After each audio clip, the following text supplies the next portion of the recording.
Добрый вечер, дорогие друзья. Свободные люди Беларуси своей новой тактикой по проведению митингов посадили сегодня всех опричников, чернокнижников, гиен и шакалов на шпагат.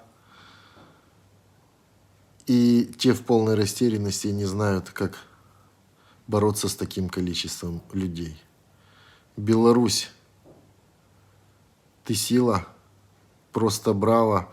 Эти кадры вселяют уверенность, что осталось еще немножко.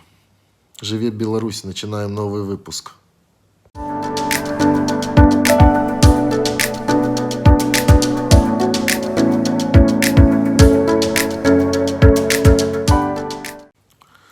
Друзья, с самого начала хотелось бы вам сказать огромное спасибо за то количество комментариев и лайков, которые мы собрали последние 3 видео. Оно пошло в рекомендованное Ютуба. Это увидело очень много людей.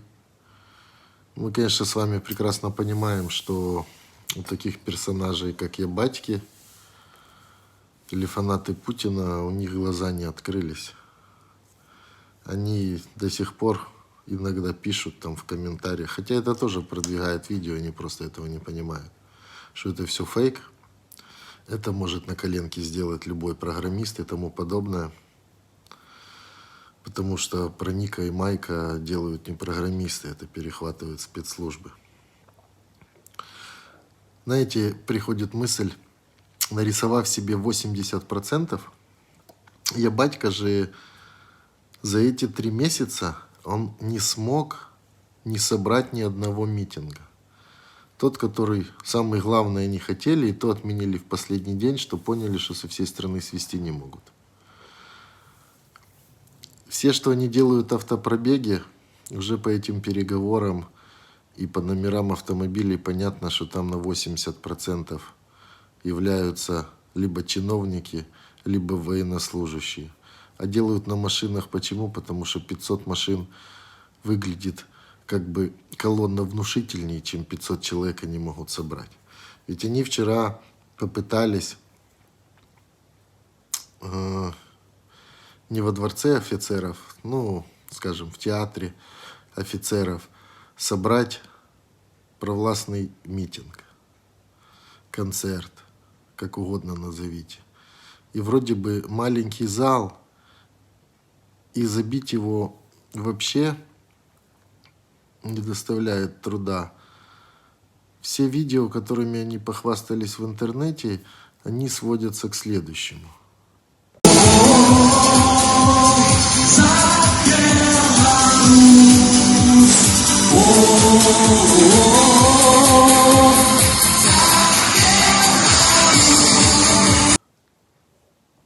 Вы обратили внимание на зал? Он заполнен на 20%. То есть они даже тут не могут собрать людей. Их митинги выглядят примерно вот так.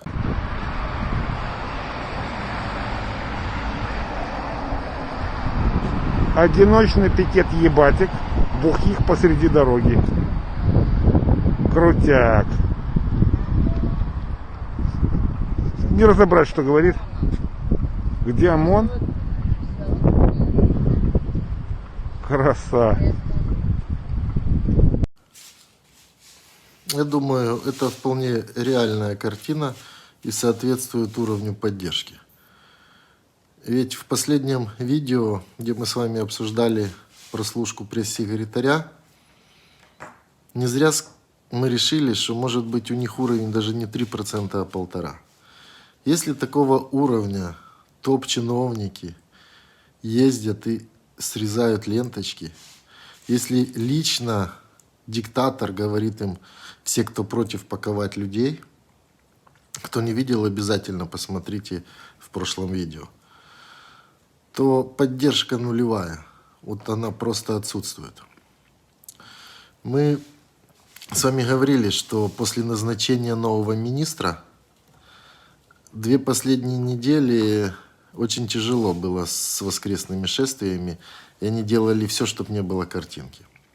Уже с 9 утра гасили интернет, закрывали метро. И место сбора, где должны были собраться люди, уже с 11 утра в прошлое воскресенье были применены светошумовые гранаты, и людей массово паковали. Прошлый, по-моему, митинг 1000 человек запаковали уже до обеда. То, что люди придумали на этот раз, вызывает восхищение, потому что не было назначено общей точки.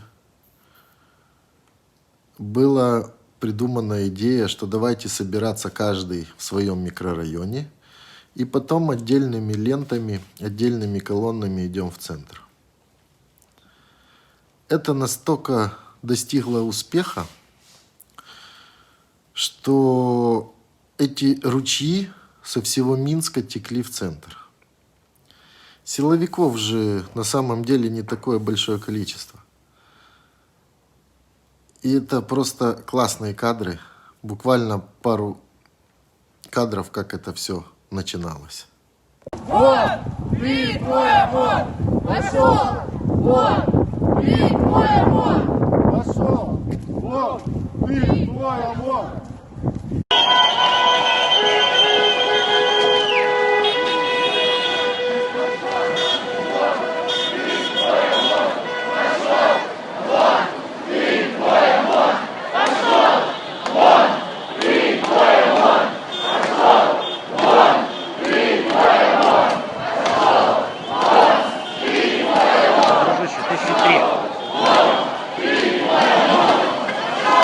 Ну, этих видео миллион, и вот таких вот все больше, 50 ручейков начали стекаться в центр. Понятно, ОМОН начал попытки задержания. Самые классные кадры, к сожалению, я не могу вставлять, потому что YouTube сразу вводит ценз и ограничивает к просмотру видео, если там взрывы, задержания и тому подобное. Выводы главные. Сегодня впервые, когда в толпу людей бросали светошумовые гранаты, никто вообще не разбегался. Когда ОМОН пытался задерживать людей, огромное количество людей поднимало руки вверх, шло на них, они отступали, стреляли безграничное количество раз в воздух. Никто не испугался, никто даже не вздрагивает от воздуха.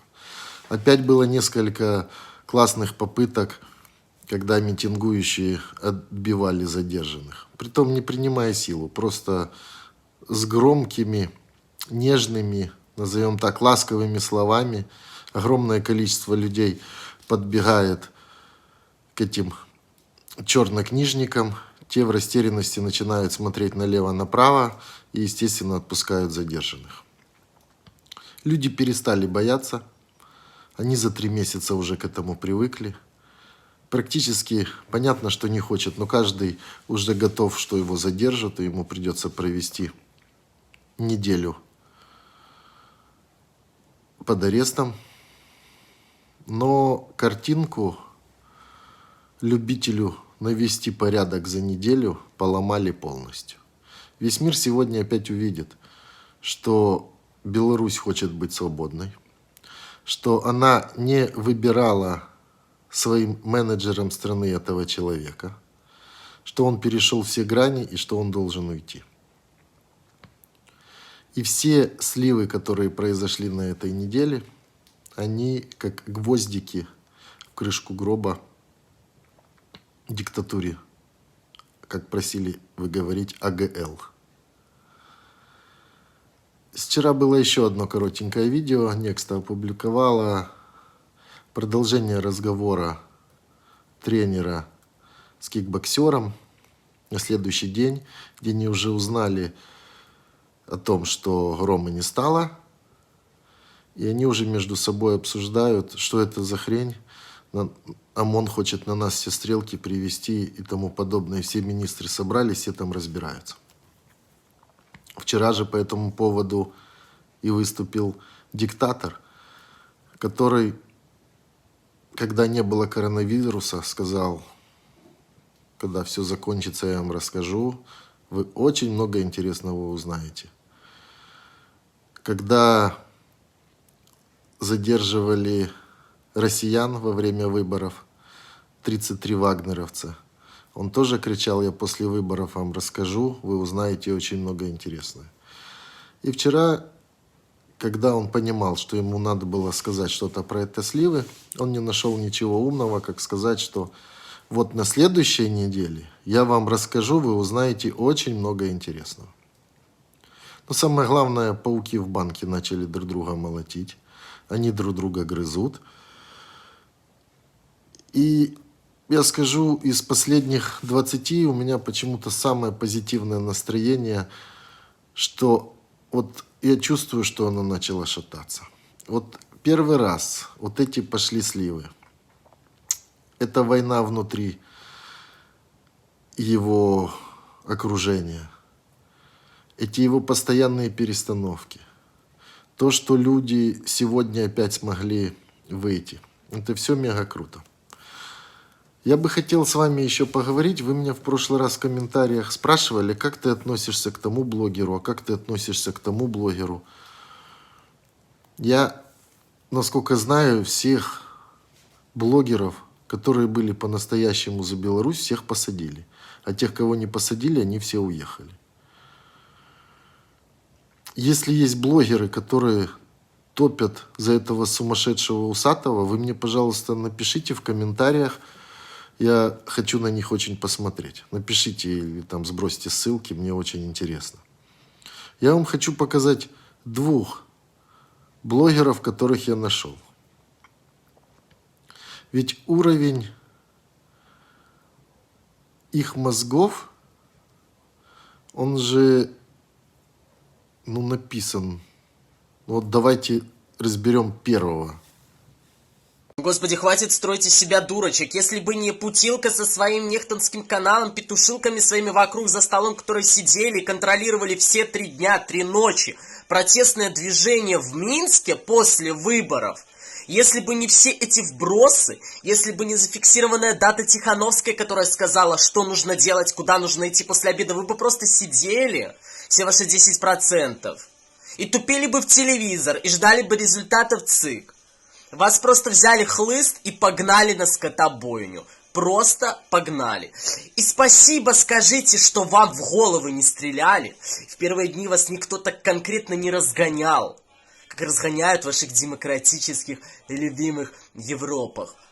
Вы просто повелись за тем, что вам сказали. И даже если бы Тихановская набрала 49%, а Лукашенко 51%, они бы все равно это написали.